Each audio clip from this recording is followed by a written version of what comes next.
Kendrick Lamar is one of the most influential and acclaimed artists of our time. With his thought provoking lyrics, poetic storytelling, and innovative sound, Lamar has captivated audiences worldwide. His rise to fame has been accompanied by admiration from fans and critics alike. Today, I would like to explore the reasons behind Kendrick Lamar's widespread admiration, examine the ways in which he has been criticized as problematic, analyze his portrayal of women, and address the criticisms of misogynoir and or misogyny leveled against his work.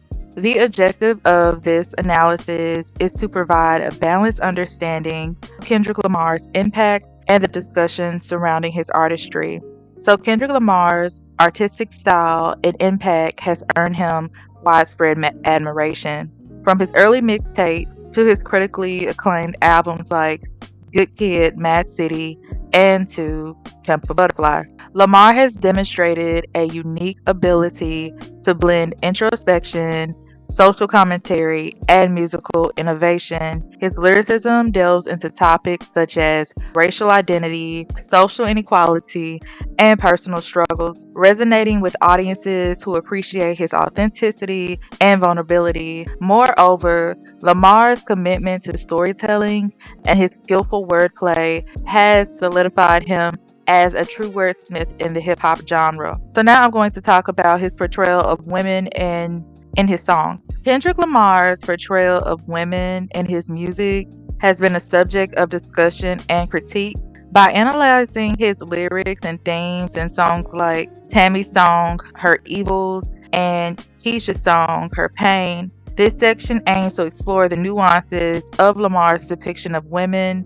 It will consider whether his narratives contribute to the empowerment of marginalization of women and assess how his storytelling style and artistic choices shape these representations. So, the first track I'm going to talk about is No Makeup, Her Vice, and The Pressure to Conform, which is on the Section 80 mixtape.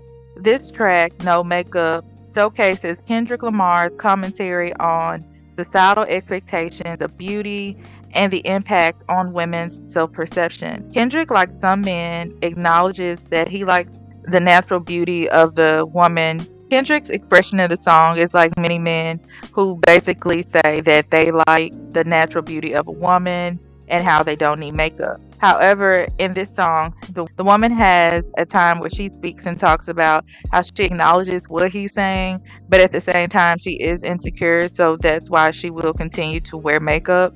She basically says, "My complexion in a direction I've outgrown, I feel like it's not enough. I can never put on too much makeup. Yeah, I know your imperfections. I be constantly stressing. From him is where I get it from. They tell me I need to smile at least once in a while. I hate my lips, my nose, my eyebrows. It's the beauty in me. But what he don't see is that I had a black eye." To be continued. So basically, despite Kendrick trying to uplift her, she's saying that she is being abused, but she doesn't go too much into it. And that's like part of his storytelling where he kind of leaves people on the edge trying to figure out, well, what's more to this person or this character. And he does this a lot in Section 80. And I just like that about his mixtapes in general. When we explore these lyrics and themes, we can unravel Lamar's critique of societal pressures and the consequences they impose on women's identities and relationships. Next, I'm going to talk about Tammy's song, Her Evils, and the cycle of dysfunction. So, in this song, Kendrick Lamar delves into the complexities of a troubled relationship. In this song, he aims to discuss the narrative surrounding Tammy. Basically, Tammy is accepting a man who constantly mistreats her and ignores the men who try to get her attention because she is obviously loyal, because y'all know black women don't cheat. Just kidding.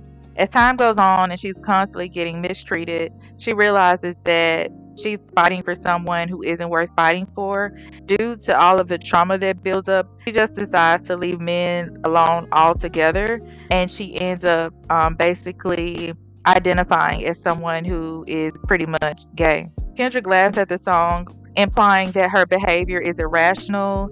It makes a bigger point that a lot of women end up saying that they are gay not due to their true desires, but just them being irrational and ignoring men who want to pursue them and who may or may not lead them on. Pinpoints how women ignore red flags and just don't leave a bad relationship, but instead blame all men for it. By examining the lyrics and storytelling techniques, we can gain insight into Lamar's perspective on the cycle of dysfunction and the emotional struggles faced by women in toxic relationships. I'm just going to leave the quote up here because there is a slur that I don't want to say, but basically he just talks about how women or girls can be vulnerable, and when they get their feelings hurt, they just leave men, as I already said.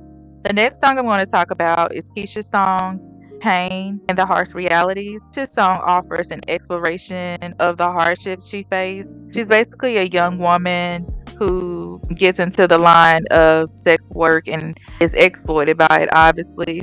In this song, Kendrick pretty much portrays Keisha and her experiences, highlighting the artist's empathy and social commentary on the plight of marginalized women.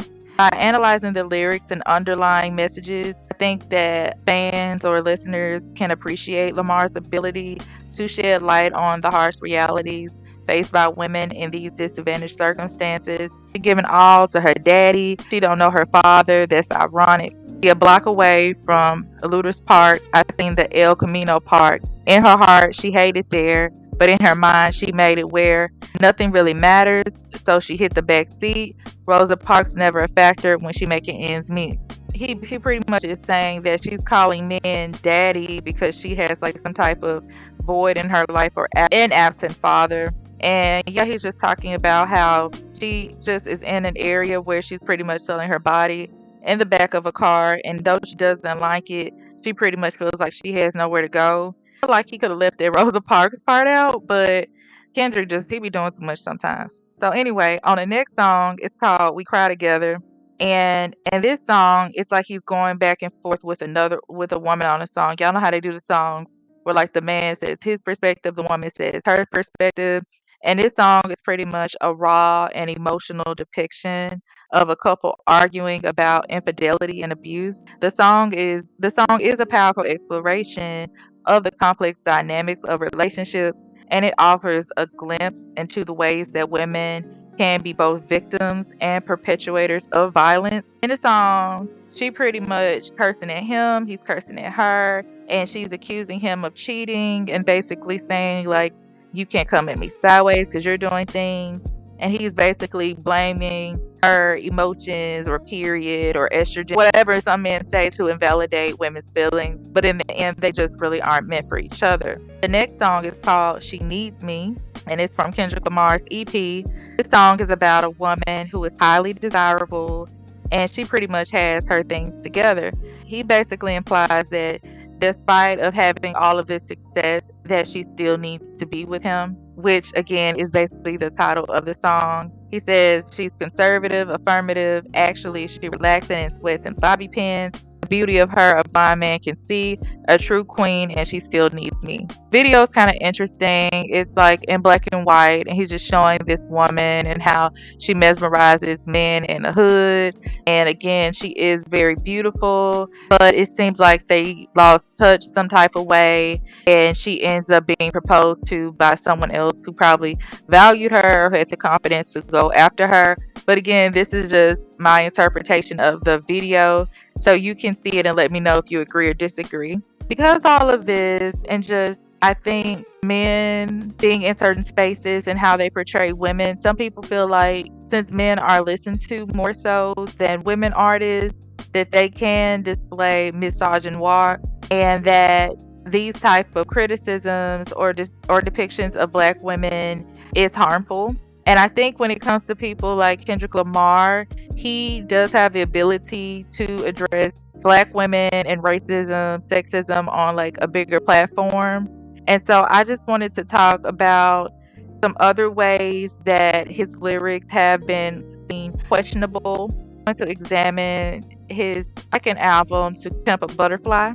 So, To Pimp a Butterfly was released in 2015, and it's a critically acclaimed album by Kendrick Lamar that looks into the themes of Black identity and systemic oppression and personal growth. I feel like Kendrick discusses women in To Pimp a Butterfly and examines the nuanced portrayal of female characters, probably within the hood or who probably have been around him. Through his lyrical content and storytelling technique, he has like thematic elements where we can gain again his insight onto gender dynamics and the experiences of women in society and the overall intersectionality of race and gender. So, on the opening, which is entitled For Free, in this interlude, some people would say that he's commodifying women. So, it's basically a provocative interlude. He addresses the societal pressure to conform to certain roles and expectations. For example, the black woman who basically comes onto the interlude with him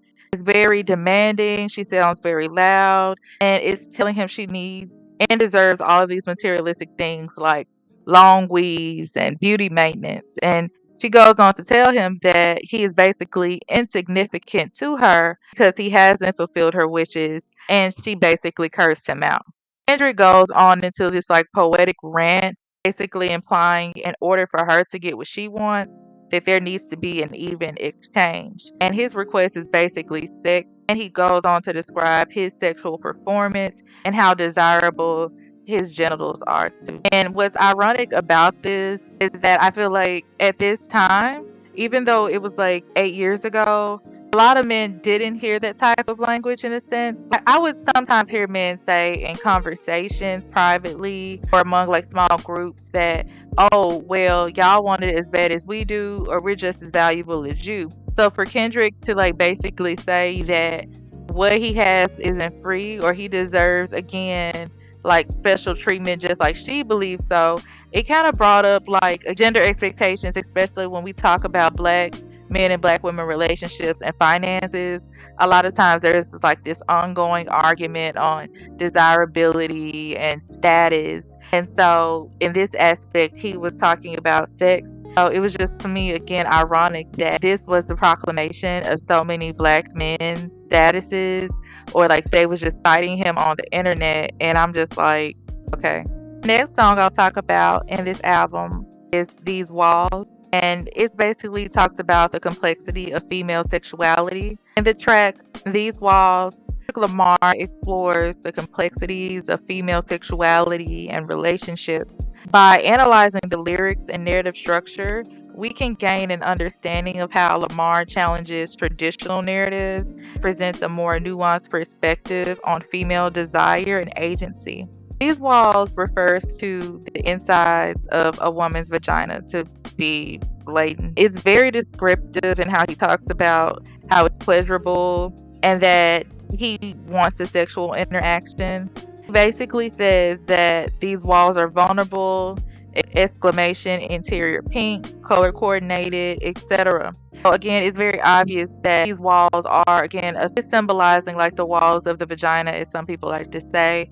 And again, he's saying that this woman hasn't really been explored, or she's anticipating this and how great it is to her, but at the same time, how she needs him just as much as he needs it, or quote unquote her. The next song I'm going to analyze is Complexion, a Zulu Love. In this song, he talks about like the different shades of black skin, and he argues that all women are beautiful regardless of their complexion. The song is a powerful reminder that black women are often objectified and sexualized, and it's kind of like a call for people to see black women as more than just their bodies. Ironically, in this song, Kendrick talks about like the context of black women as slaves and his desire basically to be with a mulatto or house slave, and how he pretty much is a quote unquote field slave, and how he brings her flowers and sneaks close to the house just to like get her attention. And it seems like he's empathizing the fact that she is mixed, but possibly still not treated with the best. And I say that because his lyrics, he literally says, dark as the midnight hour or bright as the morning sun. Give a F about your complexion. I know what the Germans done. Again, he does say that he will risk lashes just to get close to her.